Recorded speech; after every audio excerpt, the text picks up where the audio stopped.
কর্মফল। কথায় আছে, কর্মফল সবাইকে ভোগ করতে হয়। কথাটা প্রত্যেকটা দিক থেকেই সত্যি।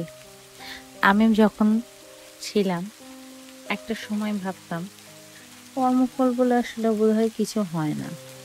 যারা খারাপ করে তাদের সাথে হয়তো বা ভালো হয়, আমি দেখেছি তো। কিন্তু দিন শেষে কি দেখলাম, যারা খারাপ করছে আলটিমেটলি তাদের সাথে খারাপ হবেই। টুডে অর টুমরো এটা হবেই। বেশ কিছু এক্সাম্পল দেখলাম। নিজেকে দিয়ে এক্সাম্পল দিব। যখন ফার্স্ট ইয়ারে ছিলাম তখন অত ভালো স্টুডেন্ট ছিলাম না, কিন্তু প্রচুর পরিশ্রম করতাম। পড়াশোনা ছাড়া কিচ্ছু বুঝতাম না। আমি ফার্স্ট প্রফে তখন একবারে পাশ করে যাই, যেটা কেউ চিন্তাও করতে পারেনি। আমি হয়তো বা বুঝতাম না, আমার সিনিয়র আপুরা যাদের দেখেছি তারা কেউ বিশ্বাসই করেনি। আমার এক টিচার ছিল যে খুব চেষ্টা করেছে যাতে আমি প্রফে না বসতে পারি, এবং আমি যখন বসেছি, যখন ফার্স্ট ইয়ারে পড়ি তখন এমন হয়েছিল,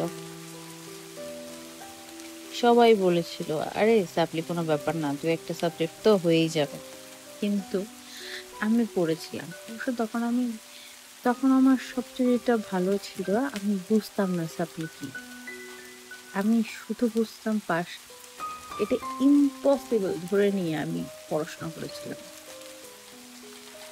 সেইভাবে হার্ড অ্যান্ড সোল পড়াশোনা করেছি। পড়তে পড়তে কেঁদেছি, কত কিছু, কিচ্ছু যায় আসে, কিন্তু নন স্টপ পড়েছি। একবারে পাশ করে গিয়েছিলাম। হয়তো বা টিচাররা অত ভালো মতো আমাকে চিনতো না, কিন্তু পড়াশোনা আমি হার্ড অ্যান্ড সোল করেছি। আমি যখন পাশ করেছিলাম, আমি যাদেরই বলেছি যে আমি পাশ করেছি, ম্যাক্সিমামে বিশ্বাস করেন। একজন তো আমার রোল দিকে বলেছিল, তুমি পাশ করেছো, কারণ পরীক্ষা সিচুয়েশন সবকিছু ফেভারে ছিল না, বাট আমার হার্ড ওয়ার্কিং আর ঈশ্বর আশীর্বাদটা ফেভারে ছিল। সো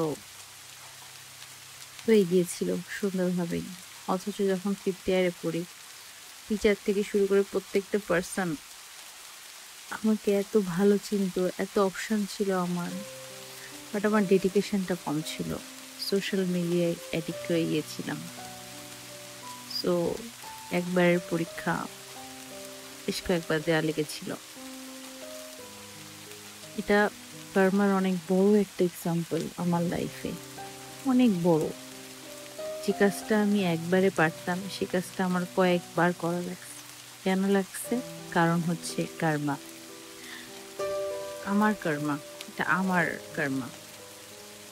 তেমনি ম্যাক্সিমাম মানুষের লাইফে কিছু মানুষকে দেখছি অহংকার করে, এত অহংকার, অহংকারের মাটিতে পা পড়ে না। সেসব মানুষের অহংকার কি চূর্ণ বিচূর্ণ হবে না? কার্মা এত ভয়ানক একটা জিনিস, আজ হোক বা কাল তোমার কার্মা তোমাকে লাগবেই। যদি ঈশ্বরের আশীর্বাদ থাকে, হয়তো গুরু পাপে লঘুদণ্ড হবে, কিন্তু হবে। কিছু মানুষকে দেখছি, আমার পরিচিত কিছু মানুষকে, যাদের গায়ের রং, রূপ, এগুলো তাদের কাছে খুব ম্যাটার করে। তার আশপাশের মানুষকে গায়ের রং, রূপ, লম্বা খাটো এইসব নিয়ে অনেক কথা শোনায়। অথচ দিন শেষে তাদের আপনজনদেরই দেখি গায়ের রংটা ভালো না, লম্বা খাটোর ঝামেলা, শুকনা, খাওয়া দাওয়া করে না, কেউ মোটাতে অতিরিক্ত মোটা, কেউ শুকনাতে অতিরিক্ত শুকনা। এটার বেনিফিটটা কি? আসলে অন্য মানুষের লাইফে